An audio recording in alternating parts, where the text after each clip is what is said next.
Edible landscaping എന്ന് കേട്ടിട്ടുണ്ടോ? അഥവാ കേട്ടിട്ടില്ലെങ്കിൽ ഇപ്പോൾ കേട്ടോളൂ. ഫുഡ് സ്കേപ്പിംഗ് എന്നും പറയും. അതായത് ഭക്ഷണാവശ്യത്തിനുള്ള ചെടികൾ, പ്രധാനമായും പച്ചക്കറി ചെടികൾ, ഒരു ലാൻഡ്സ്കേപ്പിംഗ് പോലെ ഭംഗിയുള്ള തോട്ടമായിട്ട് ഉണ്ടാക്കുക എന്നുള്ളതാണ് എഡിബിൾ ലാൻഡ്സ്കേപ്പിംഗ്. അപ്പോൾ ഞാനതൊരു ചെറിയ പരീക്ഷണം ഇടയ്ക്ക് നടത്താറുണ്ട്. മുമ്പ് വേർട്ടിക്കൽ ഗാർഡൻ എന്നൊക്കെ പോസ്റ്റ് ചെയ്തിരുന്നല്ലോ. ഇതിന്നിപ്പോൾ വേണമെങ്കിൽ യഥാർത്ഥത്തിലുള്ള മറ്റേ തോട്ടത്തിലേക്ക് കയ്യേറി എന്ന് വേണേൽ വിചാരിക്കാം. ചുവന്ന ചീര ചെടികൾ കുറേ ഉണ്ടാകുന്നുണ്ടായിരുന്നു. അത് കുറേ ചെടിച്ചട്ടികളിൽ എടുത്ത് മാറ്റി. ഇവിടെയാണെങ്കിൽ നല്ലോണം വെയിൽ കിട്ടുന്ന സ്ഥലമാണ്. ചുറ്റും നല്ല ഭംഗിയുള്ള വെള്ളാരം കല്ലുകളൊക്കെ ഉണ്ട്.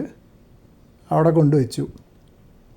ഇതിൻ്റെ തൊട്ടടുത്ത് കാണുന്ന ഒരു ചെറിയ ഇലയുള്ള ചെടിയുണ്ട്. അത് ഏകദേശം ഇതേ കളറുള്ള ഇല തന്നെയാണ്, പക്ഷേ വേറെ ചെടിയാണ്. നഴ്സറിയിൽ ചോദിക്കുമ്പോൾ അതിന് ചീര എന്നാണ് പറയുന്നത്.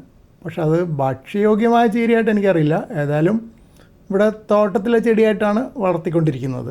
അതിനെ വേണമെങ്കിൽ ഞാൻ ചെടിച്ചീര എന്ന് വിളിക്കാമെന്ന് വിചാരിക്കുന്നു. അടുത്ത് വേറെ തോട്ടത്തിലെ ചെടികളും നിങ്ങൾക്ക് ഇവിടെ കാണാവുന്നതാണ്. നടുക്ക് വലിയൊരു ചെടിച്ചട്ടിയിൽ ഒരു ലെമൺ സൈപ്രസ് ഉണ്ട്.